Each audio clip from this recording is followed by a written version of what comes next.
Look, can we just be real for a second? I know exactly why you clicked on this video. I actually know exactly where you are right now. Because if I'm guessing right, you've probably watched, what, 3, maybe 4 videos on communication skills just this week, maybe even today. And it's frustrating, isn't it? Because the whole internet, and I mean the entire YouTube space, is just filled with theories. It's just endless noise, man, it's always. Stand exactly like this to be an alpha, or use this one psychological trick to make people like you. Or hold eye contact for 3, 5 seconds but not 4 because then it's creepy. It's exhausting, it feels like a math equation. But human connection, it isn't a math equation, so you do what we all do. You watch the video, you get that little dopamine hit. Like, oh okay, that makes sense, and then nothing changes. You go back into the real world, you freeze up. And then you come right back here, jumping from this video to the next video, hoping the next one has the magic pill. But deep down, you know it's not working, so look, I'm not going to do that to you today. I'm not going to give you a lecture. I'm definitely not giving you 10 hacks to be charismatic. I just want to talk to you, like we're literally grabbing coffee right now, about what actually happens when two humans connect. Because you don't need more information, you need a shift in perspective. Actually, let me show you what I mean. There are usually 2 things happening here. When you want to learn the skill, and 2, you think I'm an introvert. And you take it like it's a disease, like it's a broken leg that stops you from running. Here's the first thing, and I'm going to be blunt because I'm your friend. Stop using introvert as an excuse. Actually, scratch that. Don't stop using it, but stop looking at it as a weakness. You think communication is about being the loudest guy in the room. You think it's about that guy at the party who just won't shut up. That is not effective communication.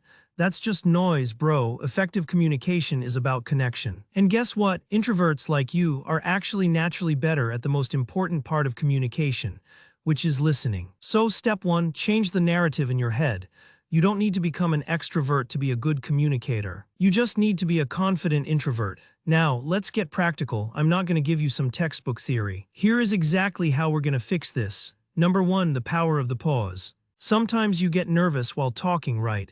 And when you get nervous, you try to speed up because you think you're wasting time. Or you're going to forget what to say. You rush your words. Stop that. When someone asks you a question, or when you're in a meeting, or even when you're talking to a girl, take a breath. Literally count to 2 in your head. 1, 2, then speak. It feels like an eternity to you, I know, but to them, it looks like confidence. It looks like you are actually thinking about what they said. It makes you look high value, so slow down. We aren't running a race. Number 2, it's not about you. This is the biggest secret, man.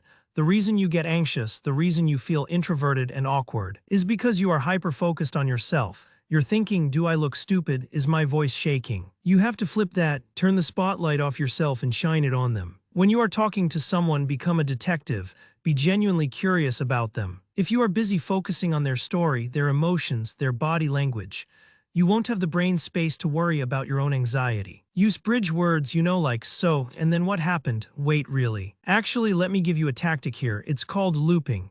When someone tells you something, loop it back to them. If they say, man, work was crazy today, don't just say, oh, that kills the vibe. Say crazy like busy crazy or drama crazy. See what I did? I just took their word, added a question, and threw the ball back. Now they have to keep talking and you get to relax and listen. That is effective communication. Number 3, body language. Now I know you. I can see you right now, probably hunched over a bit. Fix your posture right now, shoulders back. Communication is 70% what they see, not what they hear. If you walk into a room looking like you want to apologize for existing, nobody is going to listen to your words. But if you stand tall, make eye contact, and I mean real eye contact, not that creepy staring contest stuff, people will assume you know what you're talking about before you even open your mouth. And smile, bro. You have a great smile, use it. It disarms people. Now, how do you learn this? How do you practice? Because you can't just read a book about push-ups and get muscles right. You have to do the reps, so here's your homework. And I'm serious, if you don't do this, don't ask me for advice next time. I want you to do low-stakes practice. Don't try to be charming in a high-pressure business meeting yet. Start small. When you go to get your coffee tomorrow or when you go to the grocery store, talk to the cashier. But not just hi and bye. Ask them one question that forces a real answer. Ask, has it been a long shift today? Or, hey, how's your Tuesday going? It's low stakes because you're never gonna see them again. If it's awkward, who cares, you walk away. But usually they will light up because nobody treats them like a human. And you will get a tiny hit of dopamine. Stack those wins, do that once a day for a week. And lastly, bro, empathy. The best communicators are just the people who care the most. When you speak, speak to help, not to impress. If you come from a place of, I want to make this person's day better, the words usually come out right. So look, it's not rocket science, it's a muscle. Own your introversion, use your listening skills. Slow down, pause before you speak. Focus on them, not on your fear, and do the daily reps. You're a smart guy, you just need to get out of your own head, so absorb this. Listen to it twice if you have to. Well, I am taking donations in the form of subscribers and likes, so go for it now, man. Now I want to ask you something. Do you think introversion is actually a superpower, or is it just a fancy excuse people use? Let me know your honest take below, let's argue about it.